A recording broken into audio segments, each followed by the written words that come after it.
Johnny on the spot. Hold on, is that Racky?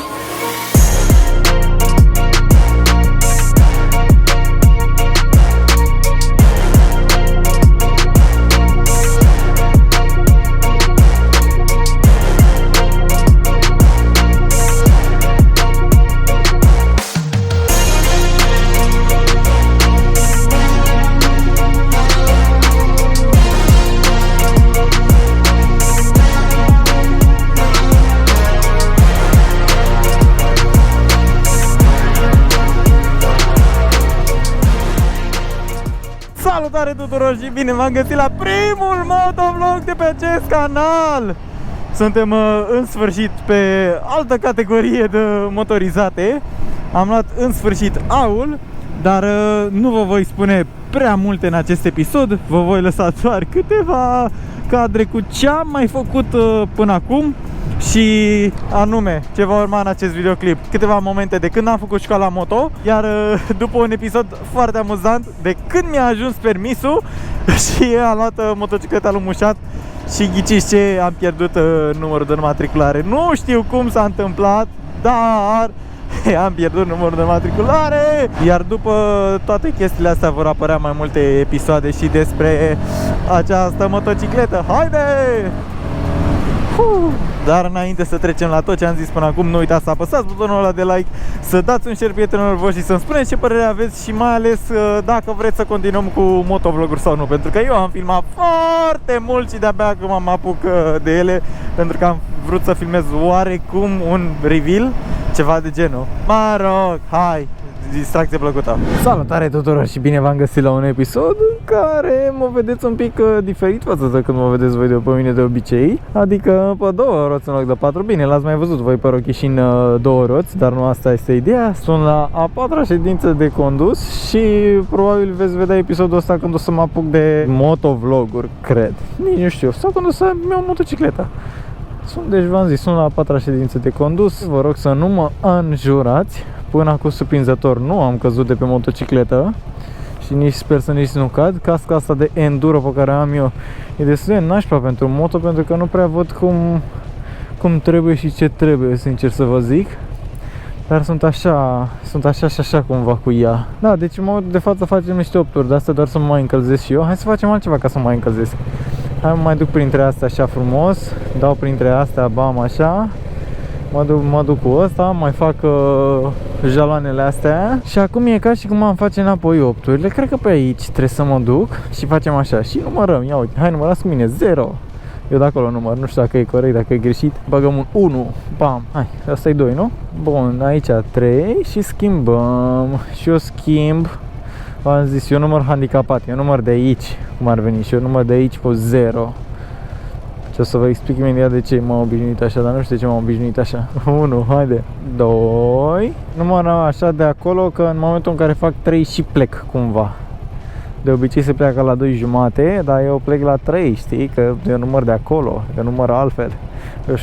Eu știu să număr mai bine, știi cum ar fi? Accelerăm un pic și aici fac 3 și ridicăm mâna și pentru echilibru bam, bam, bam, bam, bam, mâna ridicată, mâna ridicată, mâna ridicată, mâna ridicată. Bun, aici punem mâna înapoi și ne întoarcem.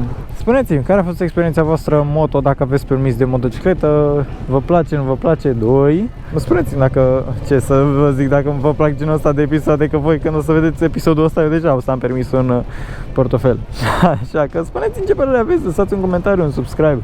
Că știți că mă interesează foarte mult să dați like, comentariu, subscribe, să dați un share, să arătați prietenii voștri, să mă întrebați întrebări pertinente, ca să am ce să vă răspund, nu chestii pe care deja le-ați văzut la mine în episoade sau mai cine știe ce, care sunt obvious sau iar veșnică întrebarea AT10 sau X10. Bă, sunteți culmea uneori, adică voi dacă puneți întrebarea asta clar n-ar trebui să vă luați ATV-ul din punctul meu de vedere. Acum nu știu, sunt ATV-uri total diferite, cred că ar trebui să înțelegeți mai multe chestii ca să vă luați ATV-ul.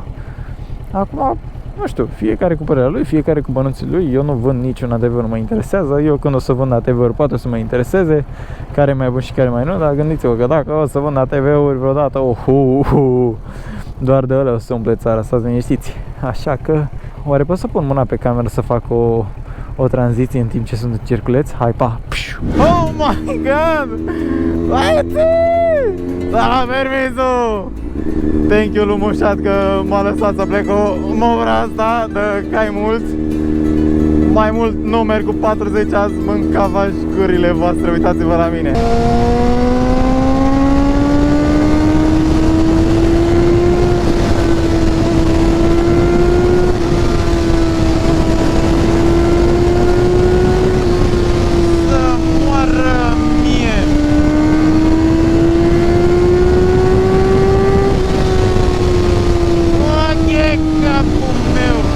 Mamă, ce tare mi se pare că merg! Oh my god! Am vrut să ies un pic așa la vitejoară mai mică ca să văd cum funcționează și cum se simte pe stradă după ce am terminat școala, că e ceva rău. Oh my god, ce frică mie! Am vrut să spăl și mașina, numai că e aglomerat aici. Bine, aglomerat la mine înseamnă să nu fie pompa goală. Asta, boxa, nu pompa. Hai, depășiți-mă, nu vreau să am mașină în față, în spate, nu vreau nimic, nu-mi place. Hai, depășește-mă, te rog frumos. Așa, lăsați-mă în pace, lăsați-mă să merg singur pe stradă, vă rog frumos. Ce naiba viteză sunt, mă, acum are 17 viteze și nemâna asta ca tirul, că mi se pare că, nu știu, că e a 5-a. Par nu am, nici nu vreau să știu. Că nu mi indică viteza, de ce? Hai să vedem cum se mișcă pe stradă. Interesant. Hai să vedem dacă moare motorul în intersecție. Că mi-a mărit mai devreme motorul. Știu că trebuie să mă plec cumva cu ea așa pentru curbe, pentru astea. Nici nu știu, băi, ești nebun la cap. Eu sunt vai de steaua mea. Am ieșit agheu aici. De-aia merg așa încet, 30-40 la oră. Chiar dacă asta e sportivă. Câte viteze mai are, mă? Asta cred că e a doua. Hai să dau și cu întâia. Vine mașină.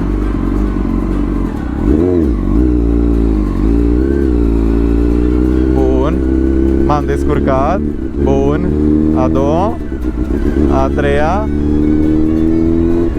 4. Și stăm aici. Oh my god. Hai să dăm și noi un 5. 5 cred că e. Hai să vedem. Mi-e frică, eu sunt obișnuit la TV să stau așa cu mâna pe frână. Știu că la asta dacă stau cu mâna pe frână foarte tare mi-alunecă de sub mine, nici nu știu ce se întâmplă. Hai să vedem, să aflăm. Dacă merg mai încet e mai puțin probabil să trească să pun frână brusc, așa că... Ăsta e un CBR de 600, nu mai știu exact anul, dar merge foarte bine, știu de când l-a luat. Mi-a plăcut extraordinar de mult atunci motocicleta. Nu prea mi-a plăcut să-mi iasă cu motocicleta, nu știu ce. Ia uite, pot să fac chestii de-astea. Mi-au amorțit mâinile. Asta e a treia, cred. Mamă, ce emoții am, nu vă dați seama. Bă, da, ce bine stă, nu știu, mi se pare... Hai de capul. E liber, haide.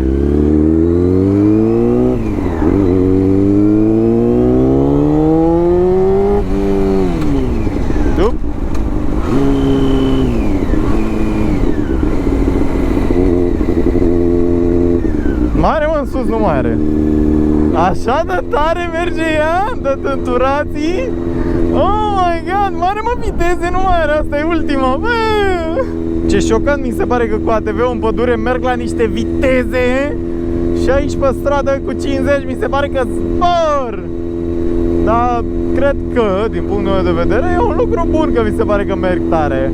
Acum nu știu, aștept să-mi iau și o motocicletă, să ies cu Mușat și să ieșim amândoi ca să mă învețe chestii. Să-mi iau și o intercom, să vorbim, să-mi zică, bă, așa e bine, așa nu e bine, vezi că așa, vezi că pe dincolo, vezi că pui mei, că e altceva. Așa vreau și eu să mă învăț să, nu știu, să scap de frică cumva, gen. Hai să vedem în prima curbă dacă merge în drept sau o luăm. Oh, ia mă și curbe, hai că poate.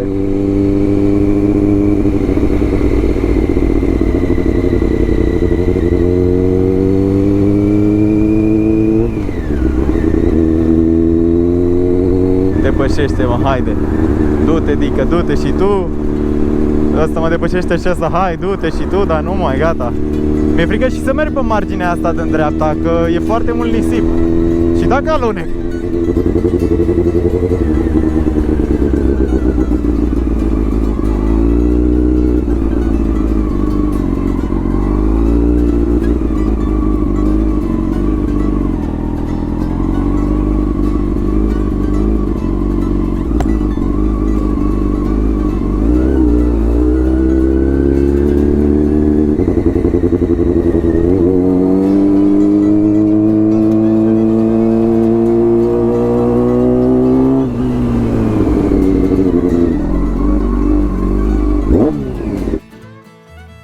A? Ar fi băut. Păi da. Ține numărul.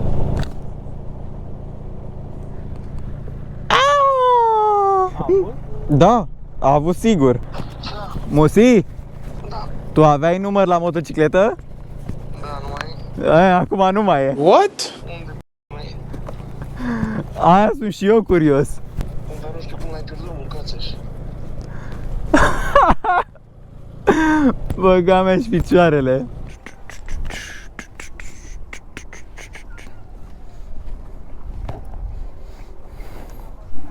Băieți, mi s-a dus și bateria și voiam să vă zic că sunt aici la mall, beau un Pepsi și că am pierdut numărul de matriculare la motocicletă, mi-a căzut undeva, nu știu unde, așa că am sunat pe băieți să vină cu remorca să mă ia. Ce caldă mie, mă, așa. Unde o fi numărul? Nu știu. Cred că am zis eu la un moment dacă a căzut ceva. Dacă a căzut bine, dacă nu ai. Hai.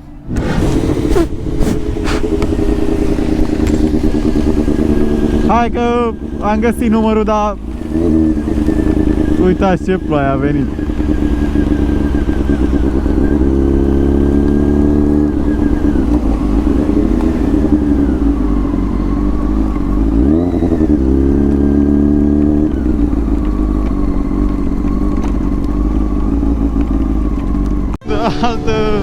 Altă tură cu motocicleta lui Mușat, pentru că mi-era un pic dor și mi-a zis că am și pierdut căpăcelul ăsta de aici. Îmi pare scuze. Nu știu cum, nu sta în spatele meu, că nu-mi place. Hai, du-te de aici să rămână. Oh my god! Sunt cu noua căscuță, cu nou echipament. Hai, du-te, că eu merg mai cătinel, așa, mai cătinel. Oh, și vreau să vă zic că după o săptămână de București cu motocicleta mea, bă, îmi place asta că are mult mai multă putere, are efectiv de 3 ori mai multă putere. Aia având 400, că eu uite, Matrix a rămas blocat acolo, s-a gliciuit. A mea având 40 de cai și asta având 120, n-am dat seama că e diferență. Dar, nu știu, așa pe confort, pe așa, parcă la de oraș, clar, dar nu știu, acum nu sunt nici destul de experimentat să dau ture pe cine știe unde. Te pun, mâncați, așa am crezut că vrei să vii după mine.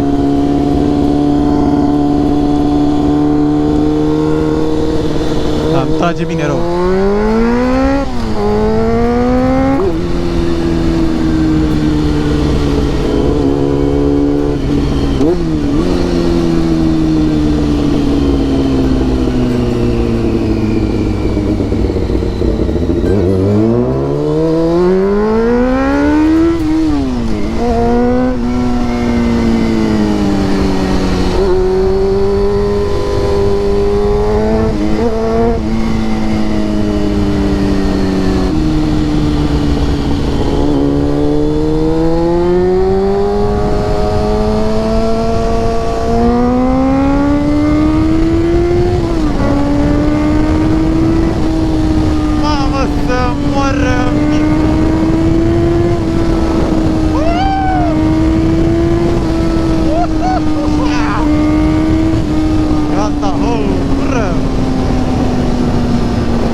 Gata copii, gata și distracția, mergem să-i ducem înapoi motocicleta lui Mușat, că ne-am distrat și al doilea weekend.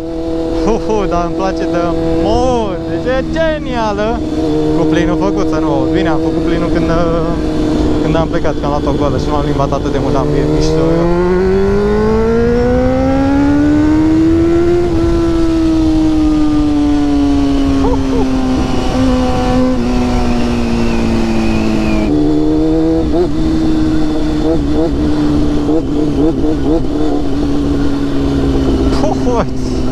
Deci când mă plimb pe chestii care s-au tare, devin handicapat într-o dată așa mă ia capul, zici că